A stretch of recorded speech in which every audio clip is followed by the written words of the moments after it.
नमस्कार दोस्तों। जैसा कि आपने देखा होगा कि पंचायत सहायकों की ट्रेनिंग होने वाली है, सारे जनपदों की ट्रेनिंग होगी, ऑनलाइन ट्रेनिंग हुई। और उस ट्रेनिंग में पंचायत सहायक का जो क्यूआर कोड और फिर स्कैन करने की जो प्रक्रिया का भुगतान है उसके बारे में बताया जाएगा। लेकिन आपको मैं बताता हूँ कि मैं निदेशालय को ये सीधे सीधे बता रहा हूँ कि आपकी तरफ से जो पत्र जारी हुआ था 24 मई 2024 को, तो 24 मई 2024 के पत्र में ये साफ साफ कहा गया था कि जो पंचायत गेटवे और पंचायत भवन के कंप्यूटर से और पंचायत भवन से ही जो भुगतान होगा वो सिर्फ और सिर्फ पंचायत सहायक का चेहरा स्कैन होगा और सिर्फ पंचायत सहायक के मोबाइल के द्वारा ही क्यूआर कोड को स्कैन किया जाएगा। ये पत्र जारी हुआ था 24 मई 2024 को, लेकिन आपने एक दोबारा पत्र जारी कर दिया 24 मई 2024 के बाद एक महीने भी नहीं बीता था, आपने नया पत्र जारी कर दिया 10 जून 2024 को। और उसमें आपने ये कह दिया कि उसमें प्रधान जी को भी जोड़ दिया गया है और सचिव जी को भी जोड़ दिया गया है। तो ये सिस्टम क्यों किया गया? हम पंचायत सहायक सभी साथी पंचायत सहायक यूनियन उत्तर प्रदेश की तरफ से आपसे पूछ रहे हैं कि आपकी क्या ऐसी मजबूरी थी कि आपने सचिव और प्रधान जी का भी चेहरा और क्यूआर कोड जोड़ने का ऑप्शन दे दिया? फिर फायदा क्या हुआ इस प्रक्रिया का?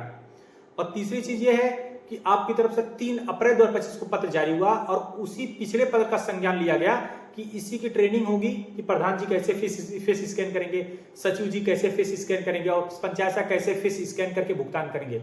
मतलब कि तीनों में से कोई एक अपना चेहरा स्कैन करके क्यूआर कोड स्कैन करके भुगतान कर सकता है। ये पंचायत निदेशालय की ऐसी क्या मजबूरी थी कि आपने तीनों लोगों को जोड़ दिया? जबकि प्रधान जी कर्मचारी नहीं है, वो गांव के अध्यक्ष हैं, तो आप उनको कर्मचारी क्यों बना रहे हो जबरदस्ती? और सचिव जी के पास 4-5 ग्राम पंचायतें होती हैं, तो उनको क्यों आप खामखा उसमें घसीट रहे हो? जबकि ये काम मात्र हम लोग डेटा एंट्री ऑपरेटर के तौर पे भी हैं, तो हमारा ये हक है। डोंगल तो प्रधान जी के पास भी है, सचिव जी के पास है, पंचायत सहायक के पास क्या है? कोई पावर नहीं है। और जो पावर आपने दी थी 24 मई 2024 को, वो पावर से आप सरेंडर होकर आपने 10 जून को दूसरा पत्र जारी कर दिया और 3 अप्रैल को आपने जारी कर दिया पत्र कि आपने कहा कि इसमें सभी की ट्रेनिंग होनी है। तो भाई ये भ्रष्टाचार खत्म कैसे होगा?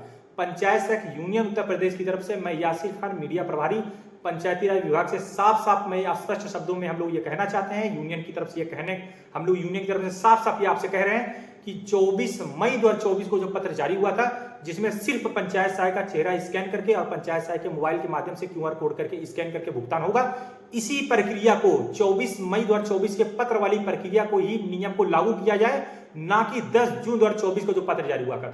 10 जून 2024 वाले पत्र को हम पूर्ण बहिष्कार करते हैं। 3 अप्रैल 2025 वाले सेम उसी पत्र जो 2024 पत्र का आपने संज्ञान लिया 10 जून वाले को, उसका हम पूर्ण बहिष्कार करते हैं। पंचायत सहायक यूनियन उत्तर प्रदेश पूर्ण बहिष्कार करती है आपके इस निर्णय का।